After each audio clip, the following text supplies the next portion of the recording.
que hoy estaremos trabajando tiene que ver básicamente con conocer las consecuencias de la falta de protocolos en la detección y persecución del delito de trata de personas y escuchar los casos de algunas mujeres migrantes que han sido víctimas de autoridades en nuestro país justamente por esta falta de protocolos. Como ustedes saben, en México no tenemos protocolos uniformes respecto del combate, la persecución del delito de materia de trata de personas y lamentablemente en muchos de los casos el falso combate a la trata de personas ha hecho que tengamos víctimas alternas que lamentablemente no pueden tener esta justicia restaurativa, menos ni siquiera la justicia de castigar a sus tratantes, sobre todo cuando hay fines de explotación sexual. En zonas que ya la propia Naciones Unidas, Organización de Naciones Unidas, en su diagnóstico en materia de trata de personas, ha planteado como una de las zonas complicadas, concretamente el sur de este país, específicamente en Chiapas. Así es que quiero dar la bienvenida, por supuesto también a la senadora Angélica de la Peña, a quien le pido si nos puede plantear pues quienes nos acompañan hoy. Senadora, bienvenida también. Claro que sí, senadora. Senadora Ana Gabriela Guevara está por incorporarse con nosotros, tuvo un compromiso previo, pero no tarda en incorporarse con nosotros y plantear un poco, antes de que la senadora dé un mensaje, porque la senadora Angélica de la Peña, plantear un poco que ya vimos el tema del objetivo, pero generalmente en materia de trata de personas se piensa que solo el hecho de la parte de explotación son en donde se genera el mayor número de víctimas. En un combate, como lo he venido planteando, que no se hace con protocolos específicos, en donde no hay un procedimiento de investigación, en donde en el caso concreto de México solo se pretenden dar o generar estadísticas para poder plantear un supuesto combate, pues lo que se generan son muchas áreas de impunidad y víctimas alternas, justamente porque no hay un concepto definido. Hemos insistido en los últimos meses de poder hacer las modificaciones necesarias en la ley que nos permitan tener como muy claro el contexto de saber qué es exactamente la trata de personas y cómo poder combatirlo eficientemente. Esto tiene que ver también porque no solo Chiapas está en esta situación, sino también el Estado de México, el Distrito Federal, en donde es cierto ha aumentado el número de sentencias, muchas sentencias que después se revierten, que no necesariamente son condenatorias, que terminan diciéndole a las víctimas, usted disculpe, me equivoqué. Y bueno, hay daños que jamás se pueden reparar. Hoy no tenemos, y lo planteábamos en la comparecencia del secretario de Gobernación, no tenemos datos exactos del registro de víctimas que hay en este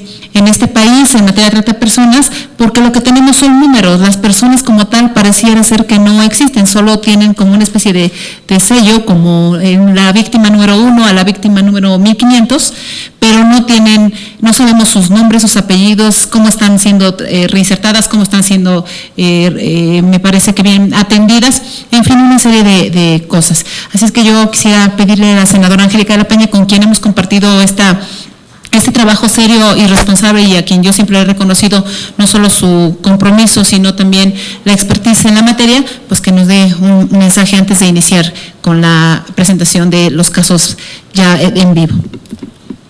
Gracias, senadora.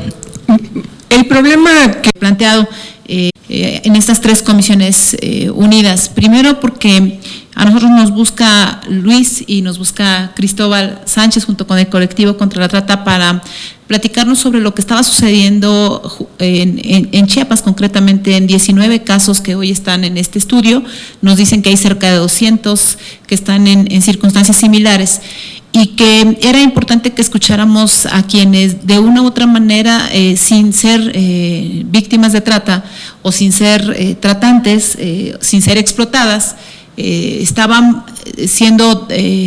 sufriendo daños colaterales en un combate que tendría que estar mucho más establecido.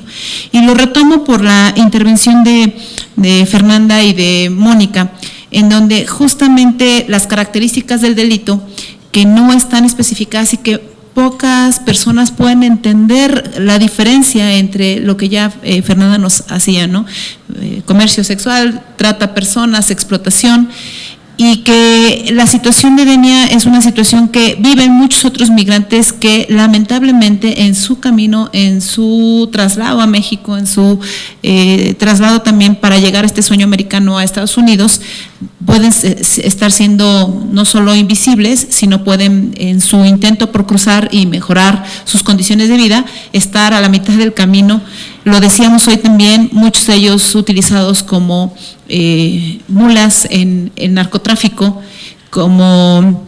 sicarios, víctimas también de explotación sexual en la zona norte del país, otros tantos en trabajos forzados también para la propia delincuencia organizada o en un lugar en donde por su situación irregular estamos teniendo estas víctimas. ¿Qué nos interesa en el Senado de la República? Nos interesa un combate frontal, por supuesto,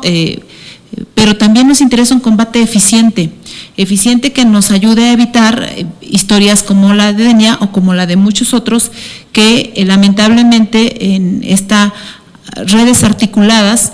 es cierto, no contamos con un sistema de información que es importante, también podamos tener un poco más formalidad, seriedad y compromiso en el combate. Tal pareciera que la trata de personas solo importa cuando se escuchan historias como las de Denia, pero muchas otras de esas historias no pueden ser ni siquiera contadas porque no tenemos claridad de cómo se está llevando a cabo este procedimiento. El fenómeno de la migración es un fenómeno que nos lastima a todos y que sin duda también tendríamos historias o tenemos historias en Estados Unidos de compatriotas mexicanos que están viviendo exactamente lo mismo, acusados de cualquier otro tipo de delito que no necesariamente es trata, pero que en su paso, en su circunstancia de vulnerabilidad son aún más vulnerables cuando además se intenta fabricar culpables. Exigimos un combate serio, responsable, derivado de un proceso de investigación y con protocolos uniformes que nos permitan de verdad evitar historias como las de Denia. Y quisiera ceder el micrófono a Cristóbal Sánchez, que es activista y defensor de derechos humanos. Él está en el programa de asuntos migratorios de la Universidad Iberoamericana, para poder tener algunas conclusiones y hacer algunas propuestas, porque no puede tenerse una reunión si no tenemos una propuesta con claridad y exactamente qué queremos conseguir de esto, no solo sensibilizar a quienes nos ven a través del canal del Congreso o quienes están hoy aquí que pueden contar por otras historias, sino que las acciones que hagamos desde el Senado sean acciones concretas. Cristóbal, bienvenido, adelante. Bueno, muchas gracias. PRD con mucha responsabilidad hoy también con la Comisión de Asuntos Migratorios con la senadora Ana Gabriela Guevara, y estamos todos en el mismo tenor de no generar sesgo alguno en ninguno de los trabajos que estamos haciendo, de tal manera que queremos plantear que ya como lo platicaron Fernanda, Mónica y hoy Cristóbal, esto no tiene que ver con el color de algún gobernante, ¿no? Porque tenemos casos en Chiapas con el anterior gobernador, con el actual, en el caso de Puebla, en el caso del Distrito Federal, de tal manera que me parece que el tema tampoco sería ni culpar, no pretendemos nosotros saber definir aquí en el Senado si quienes están hoy siendo procesados por este delito, concretamente en las circunstancias que se nos está planteando aquí, son culpables o inocentes. No corresponde al Senado hacerlo. Lo que nos interesa es que el debido proceso se cumpla y lo que nos interesa es que quienes no son delincuentes y tratantes no estén en la cárcel, pero los que sí son delincuentes y tratantes estén evidentemente en la cárcel purgando las condenas en un combate que es responsabilidad de todos nosotros. Quisiera recapitular un poco lo que significa para nosotros esta reunión y tiene que ver con qué acciones concretas podemos llevar a cabo luego de estas cifras alarmantes que es cierto, cuando dice Fernanda, son cifras que terminan lamentándose porque evidentemente en el sistema, en la metodología para poder establecer cualquier investigación, cada quien tiene una metodología distinta. La academia, los investigadores también de la academia otro, las procuradurías otro, la opinión pública a través de los medios de comunicación otro, pero lo cierto es que yo quisiera que pasáramos lo ideal del número 1 al 1500, como decía, que se nos pueda colocar en el pecho al número 1 fulano perengano, sutano, que tiene familia, que vive ahí. Y destaco que lo triste es que este país ha avanzado en materia de derechos de las mujeres, lo quiero decir con certeza porque hay muchas, tengo a 2 compañeras que son ejemplo de esa lucha y que han durante muchos años planteado este tema de derecho de las mujeres, que lo han venido peleando en la ley, en el acceso a cargos públicos y demás, pero curiosamente cuando se combate delitos de esta naturaleza, seguimos viendo un proceso de discriminación o revictimización o victimización de algunos temas. Planteaba Fernanda y decía, la mayor parte de los operativos se hacen en centros nocturnos de tales características, en tables de tantas características, y hasta ahorita, si no me equivoco, no hay un solo operativo que se haya hecho en lugares en donde los varones bailan, porque también hay lugares donde varones bailan, y que yo sepa,